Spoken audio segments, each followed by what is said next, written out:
Gunung Lawu. Lokasinya berada di perbatasan Jawa Timur dan Jawa Tengah.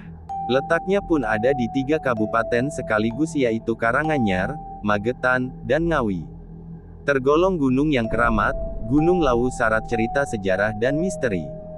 Bahkan, Gunung Lawu sering dikaitkan dengan beberapa cerita mistis. Cerita mistis di Gunung Lawu yang paling terkenal adalah Pasar Setan.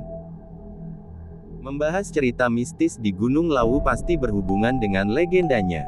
Konon, Gunung Lawu merupakan tempat menghilangnya Raja Majapahit yang terakhir, yaitu Prabu Brawijaya. Di gunung ini pula, masyarakat setempat meyakini adanya 2 makhluk gaib. 2 makhluk yang dimaksud adalah manusia biasa dulunya. Mereka adalah 2 penjaga yang setia menemani Prabu Brawijaya, bahkan ketika sang Prabu mengasingkan diri di Gunung Lawu. Makhluk gaib itu menjaga puncak Gunung Lawu yang ada 3. Salah satu puncaknya bernama Hargo Dalem yang diyakini sebagai tempat terakhir Prabu Brawijaya kelima sebelum akhirnya menghilang tanpa jejak. Berdasarkan cerita lisan ke lisan, 2 makhluk gaib itu dikenal dengan sebutan Dipa Menggala dan Wangsa Menggala. Secara misterius, keduanya menjadi patih dan memimpin para makhluk tak kasat mata lain yang tinggal di Gunung Lawu. Dipa Menggala dianugerahi gelar Sunan Gunung Lawu. Sedangkan, Wangsa Menggala dikenal dengan gelar Kiai Jalak. Cerita mistis di Gunung Lawu ini masih berkaitan dengan legenda di atas. Sesuai dengan gelarnya Kiai Jalak ternyata berwujud burung jalak. Masyarakat setempat percaya, burung jalak jelmaan Kiai Jalak mendatangkan pertanda baik.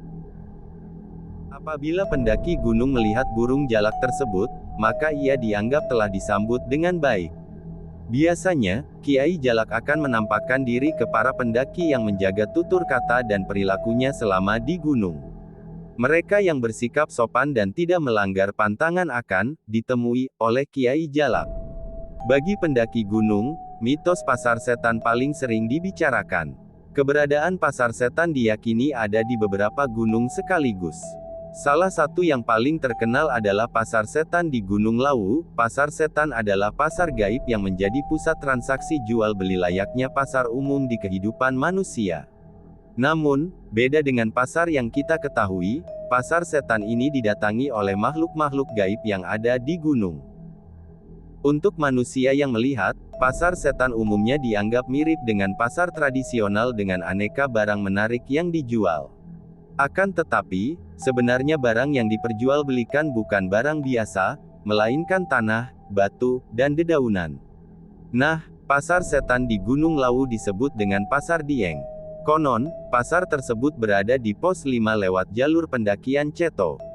Banyak mitos yang beredar. Menurut satu kepercayaan, mendaki sebaiknya gak menerima atau membeli barang bila melihat Pasar Setan. Berdasarkan mitos yang lain, pendaki diimbau untuk melemparkan uang ke sumber suara apabila mendengar suara penjual misterius yang menawarkan dagangan. Selain melihat langsung Pasar Setan, biasanya pendaki mendengar suara keramaian khas suara yang ada di pasar. Padahal kondisi di gunung sepi dan gak ada pendaki lain yang sedang mengobrol. Mitos jumlah pendaki. Ilustrasi pendaki gunung. Banyak cerita mistis di Gunung Lawu. Selain Pasar Setan yang sangat terkenal, cerita mistis tentang pantangan jumlah pendaki juga diyakini sampai sekarang. Bahkan, pantangan tersebut dipatuhi meski gak pernah dijelaskan secara tertulis. Jadi, terdapat kepercayaan bahwa jumlah pendaki yang naik ke Gunung Lawu tidak boleh ganjil. Jika ganjil, maka makhluk halus akan menggenapi jumlah rombongan tersebut. Sebaiknya, mendaki Gunung Lawu dengan 2, 4, 6, 8, atau 10 orang. Itulah 5 cerita mistis di Gunung Lawu, mulai dari legenda, Pasar Setan, hingga mitos jumlah pendaki. Menurutmu, cerita mistis mana yang paling seram?